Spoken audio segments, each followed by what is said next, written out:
disebabkan harga Apple dah naik, jom kita tengok harga MacBook Pro kalau kita maxkan settingnya. Jom kita mulakan dengan 16 inci MacBook Pro. Harga dia bermula dengan harga RM2,500. Untuk Mac ni kita akan menggunakan warna silver sebab aku suka silver. Lepas tu kita akan guna Nano Texture Display yang akan naikkan harga sebanyak RM675. Gila lah untuk display je. Ok, lepas tu kita akan menggunakan M5 Max chip dengan kenaikan harga sehingga RM19,000.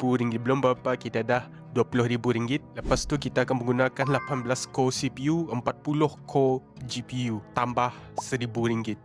Untuk Unified Memory ataupun RAM, kita akan menggunakan 128GB RAM dan seterusnya kita menggunakan storage sebanyak 8TB. Laptop kecil macam ni pun boleh 8TB tau. Dan and of course kita tak akan letak Apple case sebab tak penting pun. Dan inilah harga dia, RM44,174. Harga dia macam harga sebuah kereta untuk satu laptop. Gila lah. Hancur.